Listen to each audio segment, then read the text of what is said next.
Demo Rohit willing ആണെങ്കിൽ ഞാൻ ചെയ്തു.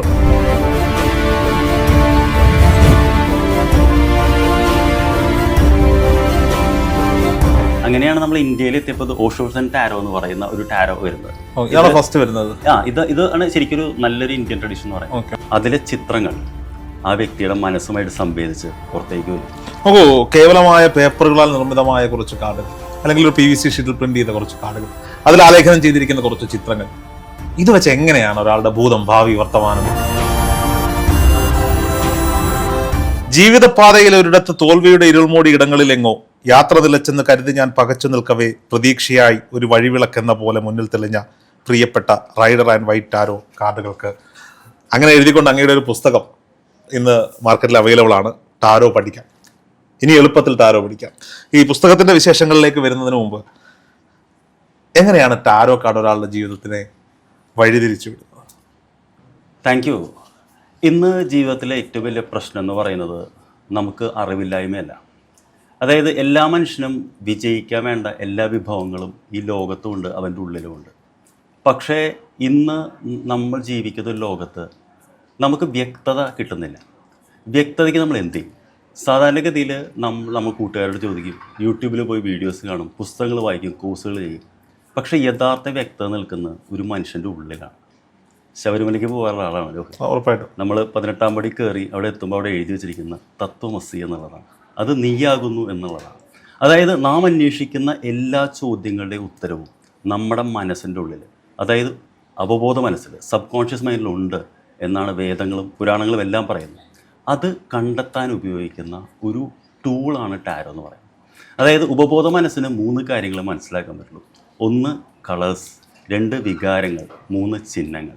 ഇത് ഏറ്റവും കൂടുതൽ ഉപയോഗിക്കുന്നത് പരസ്യ കമ്പനികളാണ്. പക്ഷേ ടാരോയിൽ നമ്മൾ അത് തന്നെയാണ് കാണുന്നത്.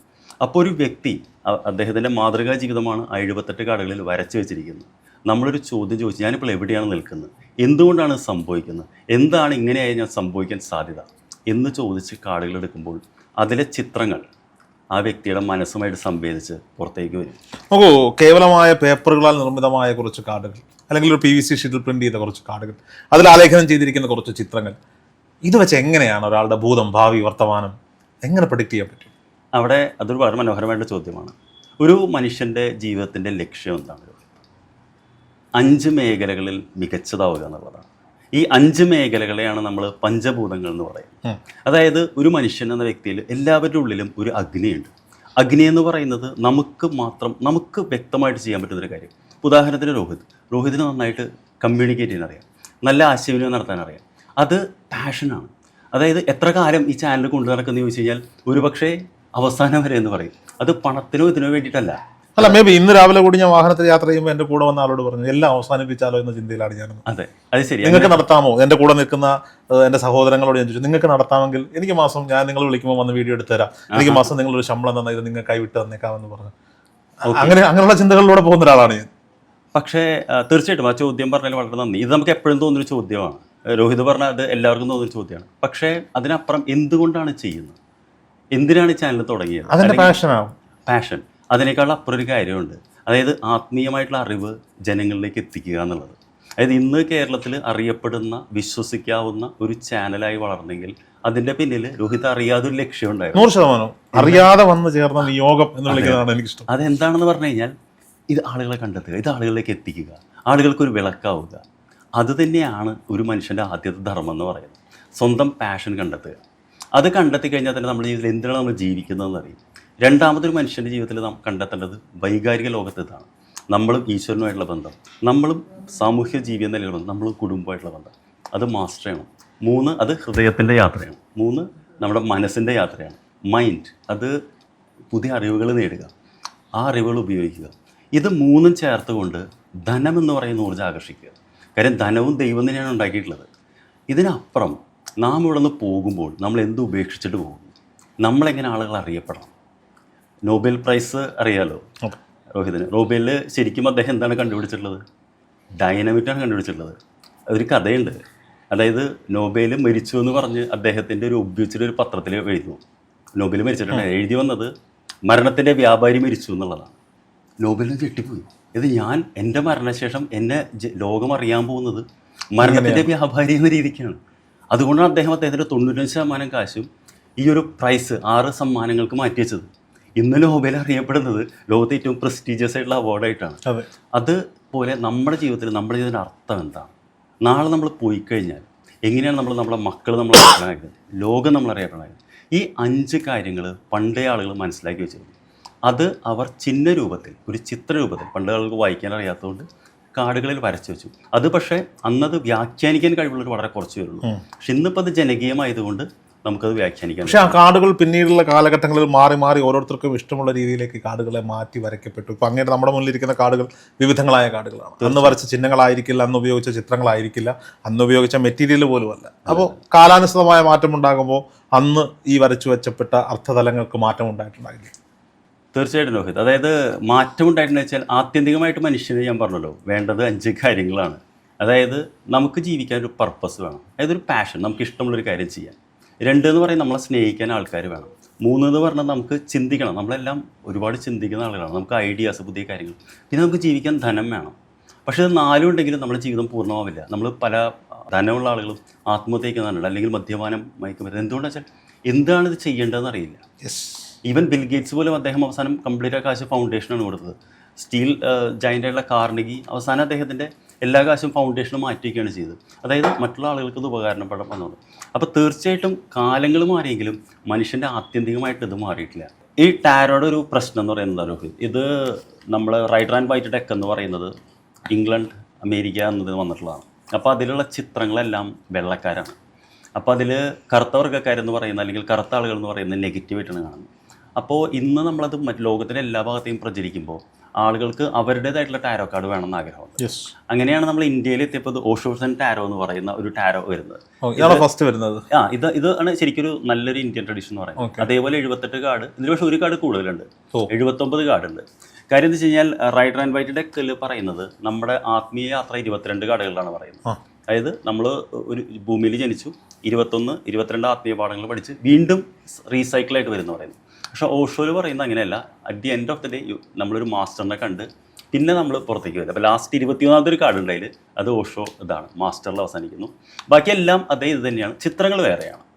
ഞാൻ ചോദിക്കട്ടെ, നമ്മൾ ഈ ഭാരതത്തിൽ കണ്ടുവരുന്ന ഒരു ജ്യോതിശാസ്ത്രം, നമ്മൾ പഠിച്ചു വരുന്ന ഒരു ജ്യോതിശാസ്ത്രമുണ്ട്. അത് സംസ്ഥാനങ്ങൾ മാറുന്നതനുസരിച്ച് അവരുടെ രീതികൾ മാറും.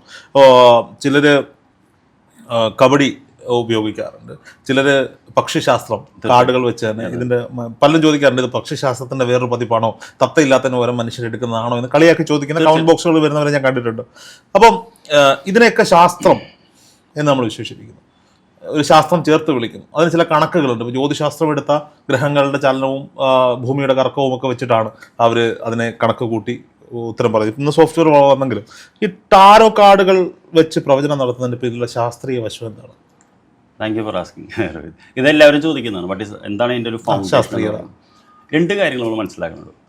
ഒന്നെന്ന് പറയുന്നത്, ഭാരതം എന്ന് പറയുന്നത് പണ്ട് തൊട്ടേ വലിയൊരു സാംസ്കാരികമായിട്ടുള്ളൊരു പാരമ്പര്യമുള്ള രാജ്യമാണ്.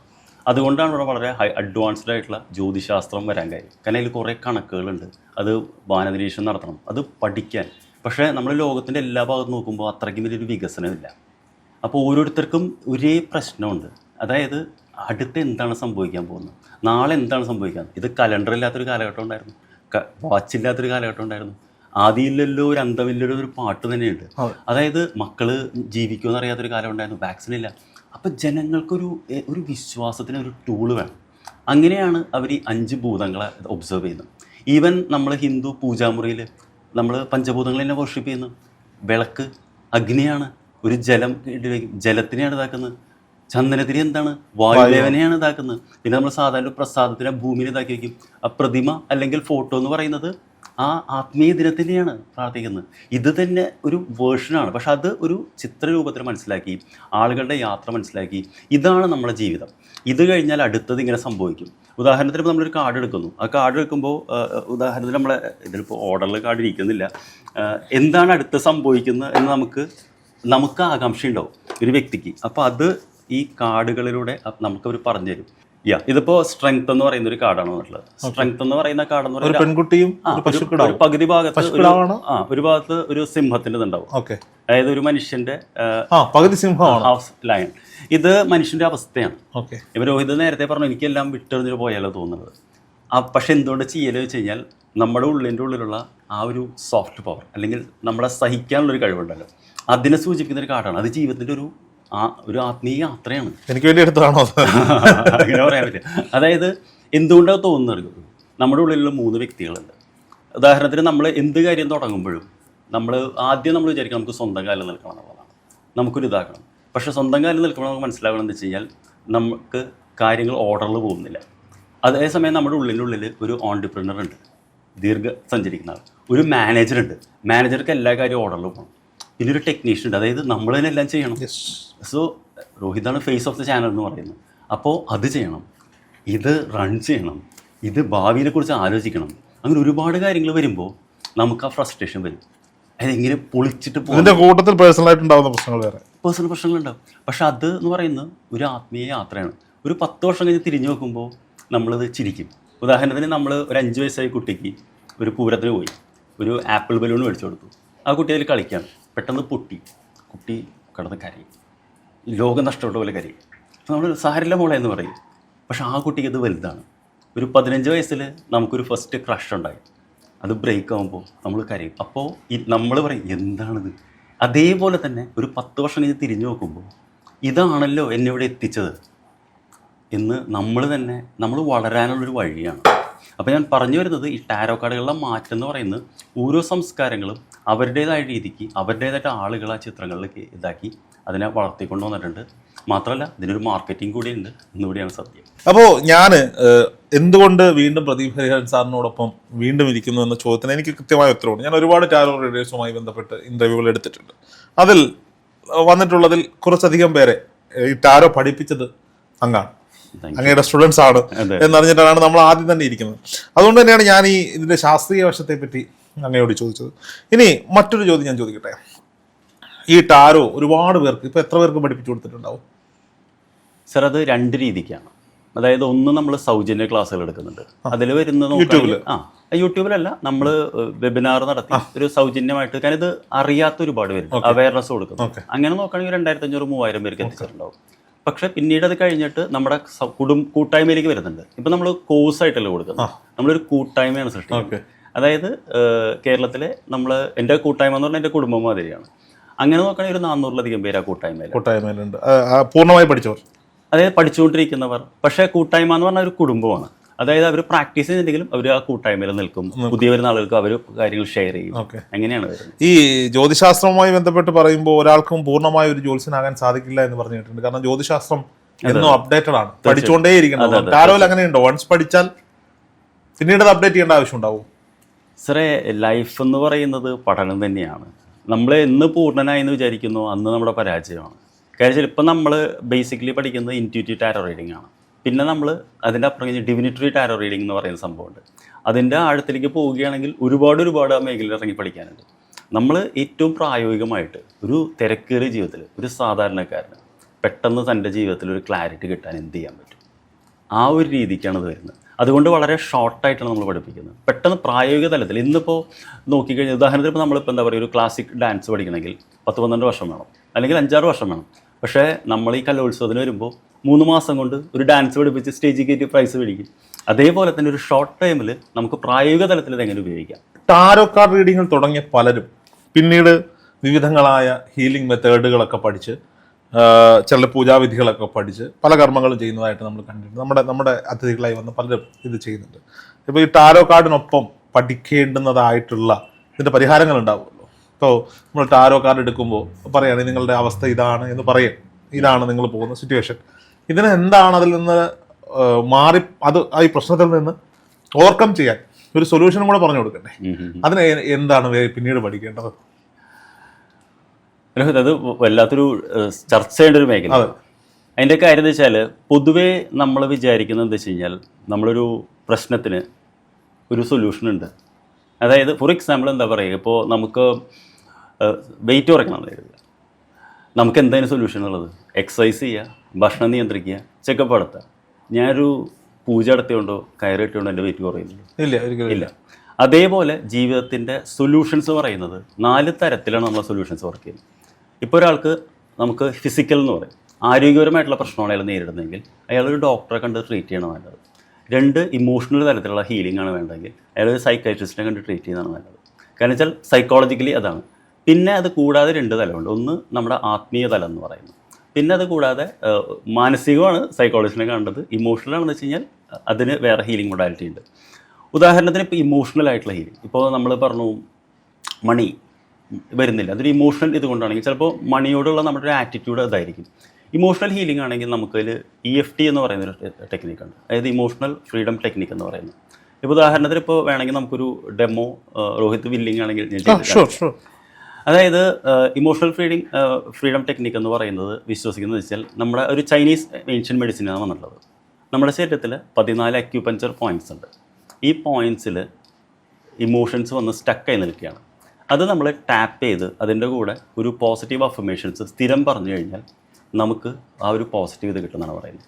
ഇപ്പോൾ ഉദാഹരണത്തിന് ഇപ്പോൾ എന്താ പറയുക, ഞാനിപ്പോൾ രോഹിതൻ്റെ കൂടെ ചെയ്യുകയാണെങ്കിൽ നമുക്ക് ചെയ്യാം. മുഖത്ത് നമുക്ക് ഈ തലയിൽ ഒരു 7 പോയിൻറ്റ്സ് ഉണ്ട്. ഉദാഹരണത്തിന് ഇപ്പോൾ എന്താ പറയുക, രോഹിത് ഇപ്പോൾ നേരിടുന്ന ഒരു പ്രശ്നം എന്താണ്, വാട്ട് ഈസ് വൺ പ്രോബ്ലം, ഒരു ഹീലിംഗ് വേണമെന്ന് ആഗ്രഹിക്കുന്നത് ഏതെങ്കിലും ഒരു പ്രശ്നമുണ്ടോ? പറയണോ പബ്ലിക്കായിട്ട്? അപ്പം അങ്ങനെയല്ല, ഏതെങ്കിലും പബ്ലിക്കായിട്ട് പറയാൻ പറ്റുന്ന ഒരു ഇഷ്യൂ. അങ്ങനെ പറയത്തക്ക പ്രശ്നങ്ങളില്ല, ഒരുപാട് പ്രശ്നങ്ങളുണ്ട്. ഒരു ഉദാഹരണത്തിന് എന്താ പറയുക, സ്ട്രെസ്സ്.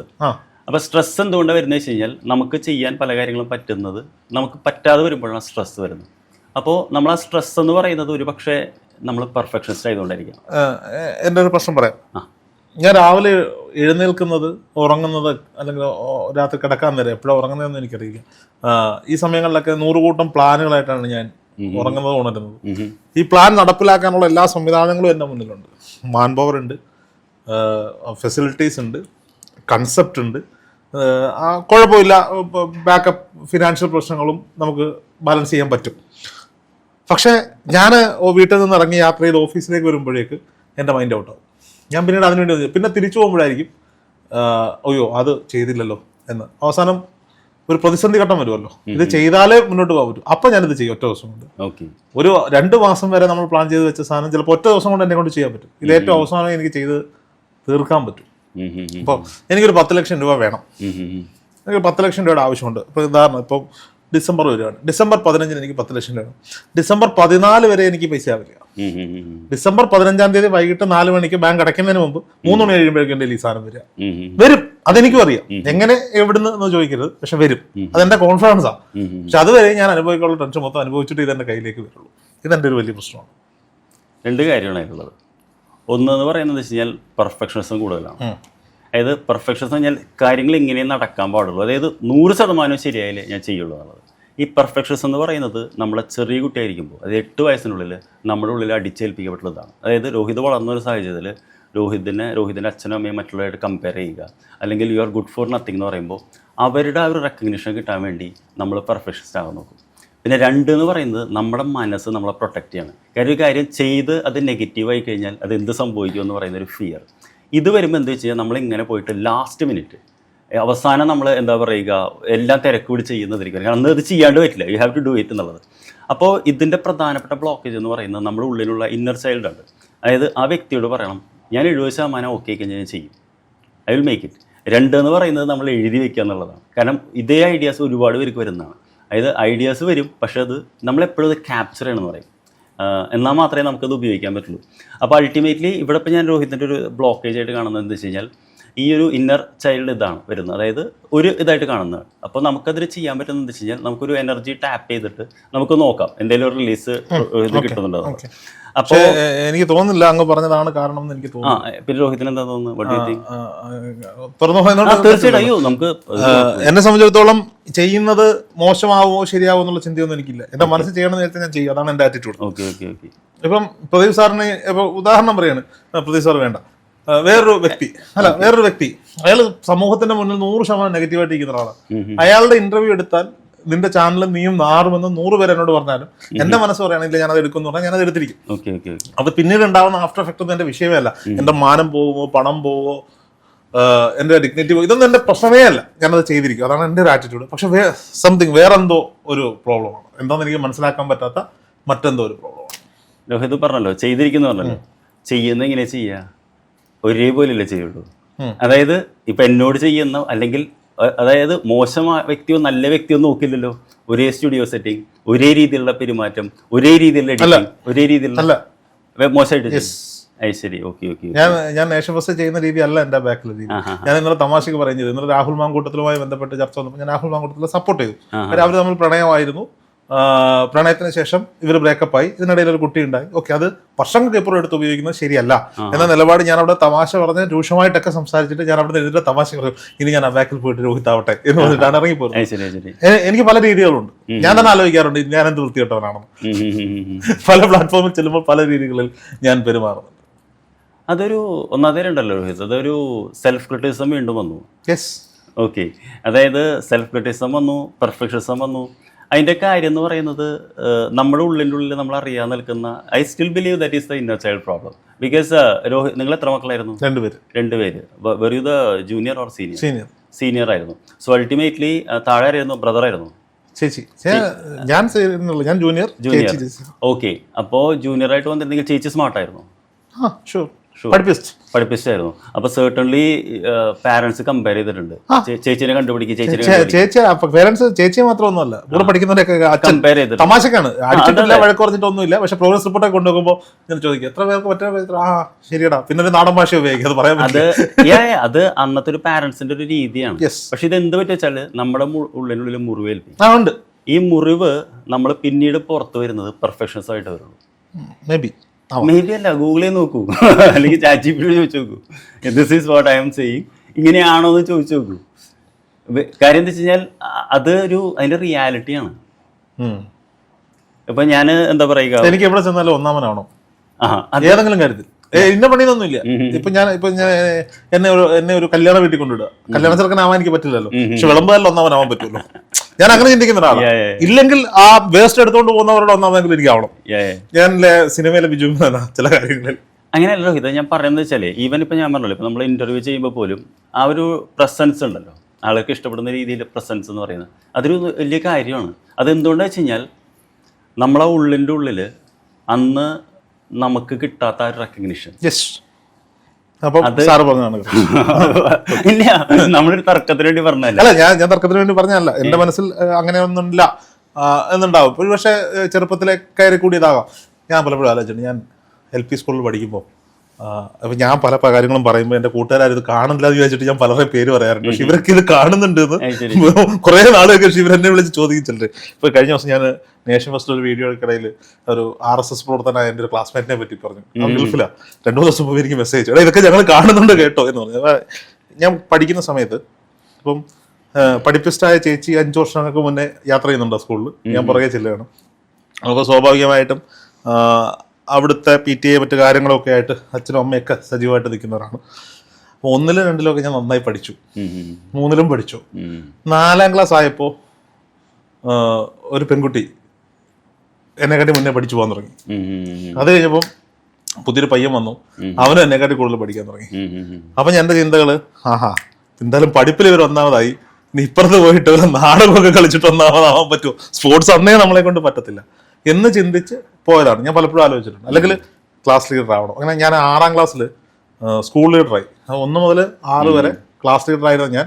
7 വരെയുള്ള സ്കൂളിൽ 6ാം ക്ലാസ്സിൽ സ്കൂൾ ലീഡറായി. എന്നിട്ട് 7ാം ക്ലാസ്സിൽ ഞാൻ ക്ലാസ്സിലേക്ക് മത്സരിച്ചപ്പോൾ ഒരു പെൺകുട്ടി എന്നെ പരാജയപ്പെടുത്തി, ഒരു വോട്ടിന് എന്നെ പരാജയപ്പെടുത്തി. പിന്നെ എൻ്റെ വാശി, എനിക്കും ആവാൻ പറ്റില്ല, എന്നാൽ നീയും ആവണ്ട എന്നുള്ളതായിരുന്നു. ഞാൻ ഡെപ്യൂട്ടി ലീഡറായിട്ട് ജയിച്ച ആളുടെ ഒപ്പം നിന്ന് സ്കൂൾ ലീഡറായിട്ട് അവളെ തോന്നി. പറയുന്നതൊക്കെ ഇന്ന് തമാശയായിട്ട് തോന്നും, പക്ഷെ ഇതൊക്കെ എന്റെ മനസ്സിൽ ഇങ്ങനെ. അതൊന്നും തെറ്റല്ലോ. പറഞ്ഞു വരുന്നത് എന്താ വെച്ചാല്, ഞാൻ പറഞ്ഞല്ലോ, അതായത് നമ്മുടെ മനസ്സിൻ്റെ ഉള്ളിൽ നമ്മൾ ആഗ്രഹിക്കുന്നത് ഫസ്റ്റ് റെക്കഗ്നിഷൻ നമ്മുടെ പാരന്റ്സിൻ്റെ നിന്ന് കിട്ടണമെന്നാണ്. പാരന്റ്സിന്റെ റെക്കഗ്നിഷൻ അവർ ഒരിക്കലും ഇതായിട്ട് പറയുന്നില്ല, പക്ഷെ ആ കുട്ടിയുടെ ഉള്ളിൽ ഇരിക്കുന്ന ഒരു വേദന എന്ന് പറയുന്നത് ഭീകരമാണ്. ഇത് ഞാൻ വേറൊരു ഉദാഹരണം പറഞ്ഞുതരാം. അതായത് ഞാനിപ്പോൾ സമീപകാലത്ത് ഞാൻ റീഡിങ് വളരെ കുറവ് ചെയ്യുന്നുള്ളൂ, പക്ഷേ ചിലവർക്ക് ഞാനത് ചെയ്യുമ്പോൾ ഒരു ഡിപ്രസ്ഡ് ആയിട്ടൊരു ഹസ്ബൻഡ് വന്നു. ആളൊരു 43 ആളാണ്, ഭയങ്കര ഡിപ്രഷൻ. എന്താണ് കാര്യം എന്ന് ചോദിച്ചപ്പോൾ, ഭാര്യ ട്രാൻസ്ഫർ ആയിട്ട് വേറെ സ്ഥലത്ത് പോയി, അതാണ് പ്രശ്നം. അപ്പം ഞാൻ ചോദിച്ചു, ഭാര്യ ട്രാൻസ്ഫർ ആയി പോയി, വരുമാനമുണ്ട്, പിന്നെ എന്താണ് പ്രശ്നം? വേറെ കുഴപ്പമൊന്നുമില്ല, മക്കളെ നോക്കുന്നുണ്ട്. അപ്പോൾ ഇങ്ങനെ സംസാരിച്ച് വന്നപ്പോൾ നമ്മൾ മനസ്സിലാകുന്ന വെച്ച് കഴിഞ്ഞാൽ ഈ ചെറുതായിരുന്നപ്പോൾ അവരുടെ പാരൻസ് ജോലിക്കാരാണ്. അപ്പോൾ ഈ കുട്ടീനെ ഒരു 2 വയസ്സ് തൊട്ട് ഫോസ്റ്റർ കെയറിലാക്കിയിട്ട് പോകും, അതായത് അംഗനവാടി പോലെ സ്ഥലത്ത്. അപ്പം അന്ന് തൊട്ട് ഈ കുട്ടിക്കൊരു അരക്ഷിതാവസ്ഥ ബോധമുണ്ട്. അത് കഴിഞ്ഞ് വന്നിട്ട് എന്താ വെച്ച് കഴിഞ്ഞാൽ ഇപ്പോൾ പുള്ളിക്ക് നല്ലൊരു അഫെയർ ഉണ്ടാകും, 8 വർഷത്തോളം നീണ്ടു നിൽക്കുന്നത്. പക്ഷെ ആ കുട്ടി വേറെ എന്താ പറയുക പറഞ്ഞ് ഇത് പോയി. അപ്പോൾ ഈ 2 ഇത് വന്നപ്പോൾ ഈ ഭാര്യ മാറി നിൽക്കുമ്പോൾ ഈ പുള്ളിയുടെ ഉള്ളിൽ ആദ്യം ഈ അമ്മ വിട്ടിട്ട് പോയിട്ടുള്ള അരക്ഷിതാവസ്ഥയാണ് വരുന്നത്. അതുപോലെ ഇവർ വിട്ടിട്ട് പോകും. മാത്രമല്ല ഇന്ന് കേൾക്കുന്ന കുറേ കഥകളും കാണുമ്പോൾ പുള്ളിയുടെ ഉള്ളിൽ പേടിയാണ്. അപ്പോൾ നമ്മൾ ആ വ്യക്തിയുടെ അങ്ങനെയുള്ള സംഭവിക്കാറുണ്ടോ? അപ്പോൾ ഒരു കുഴപ്പമില്ല, പക്ഷേ അത് കണ്ടെത്താൻ നമുക്ക് ഒരുപാട് സമയമെടുക്കും. അപ്പോൾ ഞാൻ പറയുന്നത് വെച്ച് കഴിഞ്ഞാൽ നമ്മൾ പലപ്പോഴും എന്താ പറയുക വളരെ പ്രായോഗികത തള്ളിക്കളയുന്ന ചിലപ്പോൾ ആന്തരികമാണ്. ഇതേ പ്രശ്നങ്ങൾ എനിക്കും ചെറിയ കാര്യങ്ങളായിരിക്കും. നമുക്കുണ്ട്, ഒരിക്കലും ഇല്ല എന്ന് പറയുന്നില്ല. ഇപ്പോൾ രോഹിത് പറഞ്ഞല്ലോ വിജയിച്ച് കാണുന്നത്. അപ്പോൾ ഞാൻ കിഡ്നി ഫെയിലേക്ക് കിടക്കുമ്പോൾ എന്നോട് തന്നെ ഡോക്ടർ പറയുന്നത് യു വിൽ നോട്ട് സർവൈവ് എന്ന് പറയുന്നു. 12 വർഷം കഴിഞ്ഞ് കാണില്ല എന്നുള്ളത്. അതിൻ്റെ പേരിൽ അന്ന് ഒരു എന്താ പറയുക അഫെയർ ഉണ്ടായിട്ട് അവർ കിട്ടാൻ പറ്റില്ല എന്നു പോകുന്നു. നമ്മുടെ ഉള്ളിലൊരു ഫയർ ഉണ്ട്, എന്നാൽ നമുക്കൊന്ന് ജീവിച്ച് കാണിച്ചെടുക്കണം. പറ്റില്ല എന്ന് പറഞ്ഞാൽ വലിയ പാടാണ്. അതൊരു എന്താ പറയുക, അതൊരു നമ്മുടെ ഉള്ളിലുള്ളിൽ വരുന്നൊരു എനർജിയാണ്. എന്നെ കൊണ്ട് പണിയെടുപ്പിക്കാൻ പറ്റുന്ന ഏറ്റവും വലിയ പറയുന്നത് നിന്നെ കൊണ്ട് ഇത് പറ്റില്ല എന്ന് എന്നോട് പറയുന്നതാണ് ഞാൻ ആ പണി ചെയ്യാനുള്ള ഏറ്റവും വലിയ മോട്ടീവായി മാറുന്നത് എന്നുള്ളതാണ്. ഓക്കെ, നമ്മൾ വിഷയങ്ങൾ ഞാൻ വ്യതിചലിപ്പിച്ചുകൊണ്ടുപോയി. സാർ പറഞ്ഞ വിഷയത്തിലേക്ക് വരാം. ഞാൻ തയ്യാറാണ്. എന്താണ് ചെയ്യാൻ പോകുന്നത്? ഓക്കെ നമുക്ക് EFT എന്ന് പറയുന്ന ഒരു ഇത് ചെയ്ത് നോക്കാം. അതായത് ഇമോഷണൽ ഫ്രീഡം ടെക്നിക് എന്ന് പറയുന്നത്. ഇത് നമ്മുടെ ഒരു 14 എനർജി പോയിന്റ്സ് ഉണ്ട്. അവിടെ നമ്മൾ ചെറുതായിട്ടൊന്ന് ടാപ്പ് ചെയ്ത് കൊടുത്തു കഴിഞ്ഞാൽ നമ്മുടെ ആ ഒരു എനർജി റിലീസ് ആവും. ഇതിൻ്റെ കൂടെ നമ്മളൊരു ഇത് കൂടി പറയണം. അപ്പോൾ എന്നാൽ മാത്രമേ നമുക്കത് പൂർണ്ണമായിട്ട് ഇത് കിട്ടുള്ളൂ. അപ്പോൾ രോഹിത് പറഞ്ഞു വന്നത് എന്താ പറയുക, നമ്മൾ സ്ട്രെസ്സിനെ കുറിച്ചാണ്. അതായത് ഒരുപാട് കാര്യങ്ങൾ പ്ലാൻ ഉണ്ട്, പക്ഷേ ഇവിടെ എത്തിക്കഴിഞ്ഞാൽ എല്ലാം പോകും എന്നുള്ളത്. അപ്പോൾ അൾട്ടിമേറ്റ്ലി എങ്ങനെ ഇതാക്കുക എന്നുള്ളതാണ്. മേ ബി ഒരുപക്ഷെ ഒരുപാട് കാര്യങ്ങളെടുത്ത് ഇത് വയ്ക്കുന്നുണ്ടായിരിക്കാം. അപ്പോൾ നമുക്കൊരു ആത്മവിശ്വാസം നൽകാം. അതായത് എന്നെക്കൊണ്ട് ഇത് സാധ്യമാണ്. ഓക്കെ, അതായത് ഞാൻ ചെയ്യുന്നത് ഒരു പുണ്യപ്രവൃത്തിയാണ്, കാരണം ഞാനെന്ന വ്യക്തി ഇതിലൂടെയാണ് നടക്കുള്ളൂ എന്നുള്ളത്. ഇത് അപ്പോൾ നമുക്കൊരു എന്താ പറയുക ഒരു മെസ്സേജായിട്ട് പറയുന്നത് നമ്മളോട് പറയുന്നത് വെച്ച് കഴിഞ്ഞാൽ ഇത് ഞാൻ ചെയ്തില്ലെങ്കിൽ ആർക്കോ എവിടെയോ വലിയ നഷ്ടം സംഭവിക്കും. നമ്മളെപ്പോഴത് കാണണമല്ലോ. കാണുന്ന വ്യക്തികൾ ഉണ്ടാക്കിയ ഇമ്പാക്റ്റ് ഞാൻ നമ്മൾ ഇതിൽ പറഞ്ഞതാണ്. കാരണം ഒരുപാട് പേർക്ക് വലിയ മാറ്റങ്ങൾ ഉണ്ടാക്കാൻ പറ്റുന്നുണ്ട് ഈ ചാനലുകൊണ്ട്. അപ്പോൾ ആ ഒരു ഇത് അവർക്ക് വേണ്ടിയിട്ട് എന്ന് പറയുമ്പോൾ നമുക്ക് എന്തും ചെയ്യാൻ പറ്റും. അപ്പോൾ നമ്മൾ നാച്ചുറലി എന്താ വെച്ച് കഴിഞ്ഞാൽ നമ്മൾ ഒരു 3 ഡീപ്പ് ബ്രീത്തിങ് ചെയ്തിട്ടാണ് തുടങ്ങുന്നത്. അപ്പോൾ നമുക്കൊന്ന് ഒരു ഡീപ്പ് ബ്രീത്തിങ് ചെയ്യാം. ഓക്കെ.